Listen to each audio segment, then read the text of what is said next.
Hello again to all subscribers and listeners of this channel. Today I will be reviewing Attack on Titan Season 3, Episode 9, entitled Ruler of the Walls. And boy, this was an interesting episode. We got to see a lot of things. We got to see everyone team up to fight the largest Titan ever formed. We got to see Historia grow even more into her own person. And we got to see Kenny and Levi have their last meeting with each other. Needless to say, this was a very action-packed and character-driven episode, and I absolutely loved it, and I'll consider it one of the best episodes of Season 3 so far. So without further ado, let's get on with the review. First thoughts. Now, my first thoughts were, this is the largest Titan that they've ever witnessed or have any type of encounter with. So how are they going to destroy it? Because regular weapons are not going to work. You're not going to be able to cut the nape or something like that. Maybe the cannons, I don't know. But I was very curious as to how they were going to do that. Like I said, largest Titan that ever existed. And they've got to find a way to pull this off. Otherwise, they're screwed. Or at least in Walsina they are. And what happened to Kenny and his squad? Where did he go? And Historia, is she really going to become the queen at the request of Captain Levi? Again, there's a lot of interesting things that are going on, questions, conundrums, and good plot points. So the episode started off really good. But as far as the plot, let's go on to what actually happened in the episode. At least the main things. So, at the very beginning, we see the Rod Rice Titan crawling and dragging its gargantuan body towards the wall, towards Walsina. But it's moving so slowly that it's not going to reach the wall until late in the morning. So the scout regiment rushes past the Titan. They rush inside the walls and spent all night devising different strategies as to how to defeat this particular Titan and avoid any civilian casualties. The garrison regiment for Walsina devised something very simple yet crude. They fired cannons at it from both the top of the wall and at the base of the wall, over and over and over again. And the cannons, unfortunately, have no effect. Or rather, they have a very small effect, but they basically put a lot of scarring and cratering into the Titan's body. And that's about it. After they keep firing over and over, it just has nasty-looking holes and craters in it and pockmarks, but that's it. It keeps moving and keeps advancing. Meanwhile, the Scout Division is devising another plan. While loading up hundreds of barrels of gunpowder together, Eren reflects on his realization of who he is, what his powers are, what this means for the rest of humanity, and what drove him to this point in his life. During this reflection, he sees three small children standing below the walls. They remind him of Armin, Mikasa, and himself when they were much younger. 5 years ago, when Bertolt's Titan came in and smashed through the walls. Soon after he has these recollections, these thoughts, this self-examination, Eren starts punishing himself for being childish, being so angry, and being so arrogant in the way he was before. Mikasa comes in and stops him, and they continue on with their plan to stop the Rod Rice Titan. Now, another volley of cannon fire does nothing to the Titan as it finally gets to and grabs the wall with his hands and reaches up past the wall. We are greeted with, and the animators did a good job with this, we are greeted with that really, really interesting Titan face, or no face to be, if you really want to look at it. Ugh. And then we see that it has no skin on the front side of it, and we see the gigantic bloody organ slamming onto the wall and nearly hitting some of the soldiers who escaped using their 3DM gear. Now that the garrison has failed, the scouts launch 2 barrels of gunpowder into the Titan's hands. The Titan's given off so much heat and so much skin that any gunpowder that gets in contact with them or even gets too close explodes immediately. So they explode his hands, they just vaporize out of nowhere. He can't hold himself up onto the walls anymore. So he ends up falling forward, and his face ends up hitting onto the wall. He falls face first onto the wall, He's kneeling above the wall trying to keep himself up, but he can't because it's so heavy.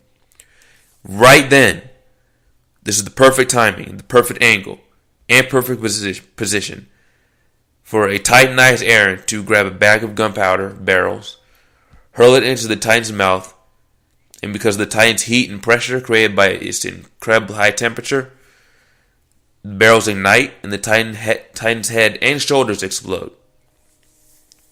Soon, everyone goes after the flying chunks of Titan material. They slice through them trying to figure out which one is the Rod Reese Titan nape. Because of the special powers of the Rod Rice family, only Historia is able to find the right chunk that has her father in it. She slices it, killing him. She then conveniently lands on a straw and blanket-lined cart somewhere in the middle of the street. And finally, the episode ends with Levi, Captain Levi, coming face to face with a bruised, bloodied, and burned Kenny Ackerman. Kenny is lying next to a tree, and as Kenny and Levi exchange words about Kenny's now dead squad members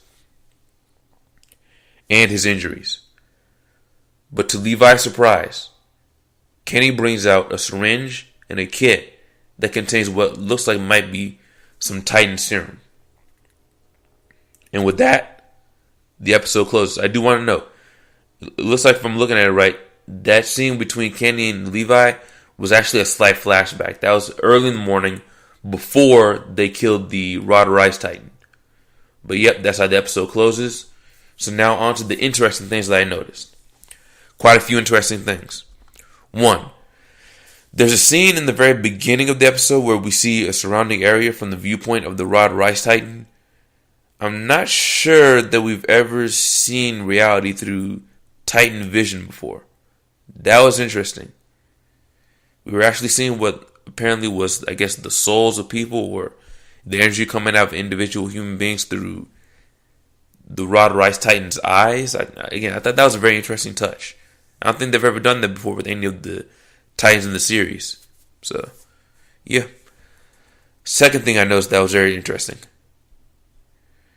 I really like the sense that I had through this episode of this passing of the torch, this movement from one generation to the other.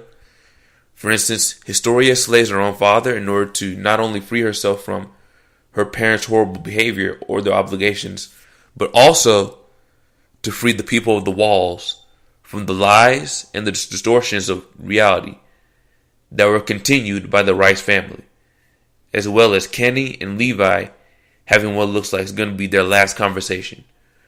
Kenny moves on, but Levi moves forward. Very powerful indications indeed of things moving from one generation to the next as humanity advances. Number 3.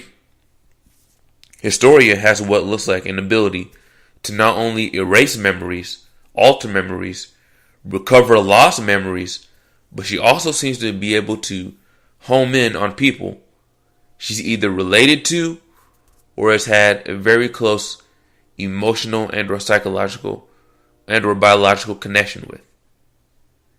This looks like an ability many of the royal bloodline appear to have. And I'm wondering, this leads me to speculate about a couple things. One thing I'm wondering about is Dina Yeager's Titan and its odd behavior. It seemed like it was able to find Aaron or find out where she thought Grisha might have been. I'm wondering if that has something to do with the royal bloodline and her specific ability to connect mentally with people that she's had a connection with.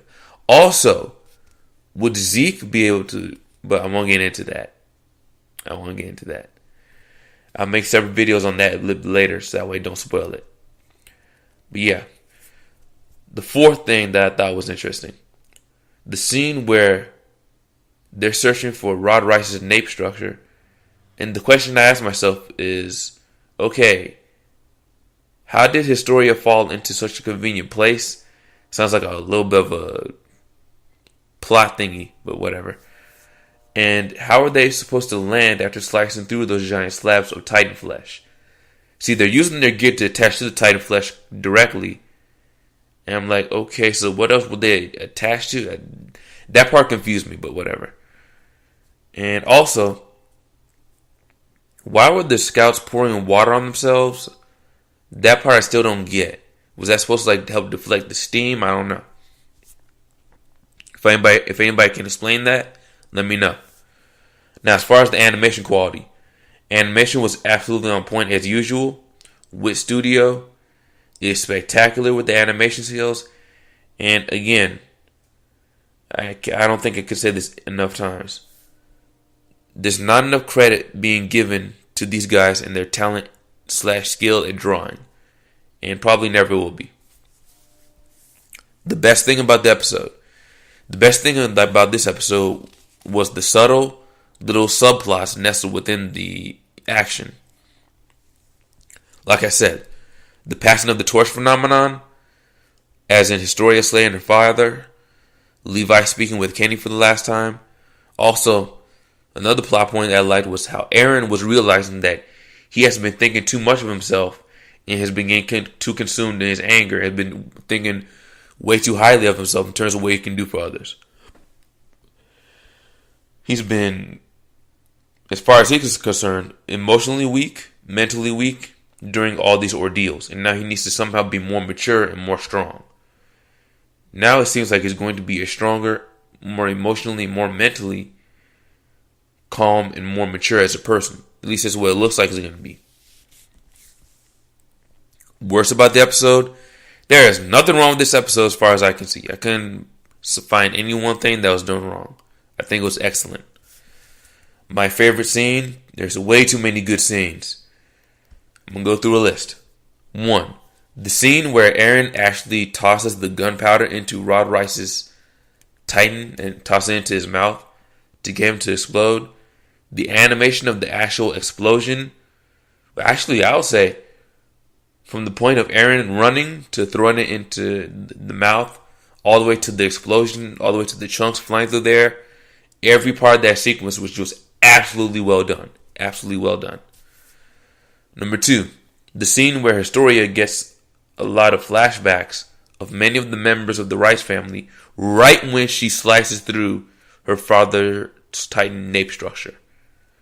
So all that flashback right when she cuts it, beautifully done. Number 3, the scene where Aaron throws the gunpowder into the Titan's mouth. I know that's within the sequence, but the way they did that and the way they angled it, absolutely top notch. Number 4, the scene where we see Kenny and Levi speak with each other for a while Kenny hangs on to life, while enduring his burns and his wounds. All of these scenes were top notch in animation quality, how they were executed, and how they were represented. And what they represented. And I almost forgot. There's also this one hilarious scene. I love this scene. This is funny. But Aaron is trying to control the Rod Rice Titan. He fails miserably. And Levi is just looking at him with this incredibly unimpressed, unamused look on his face the entire time. And I thought that was funny as hell. The animators are good. That was too funny. As far as a 1 to 10 score, I give this episode a 10 out of 10. I think this is one of the best episodes of season 3 so far. And I just absolutely love this episode. Overall summary. Overall, I liked this episode. It was very well produced. It had a giant load of action, beautiful animation, and it carried a good plot with lots of very nice character-driven subplots and character advancement all throughout the entire episode. Loved it, loved it, loved it, absolutely loved it. And with that being said, that's all for now. Please like, subscribe, share, and donate to support this channel. You all have a nice day. I'm out. Peace.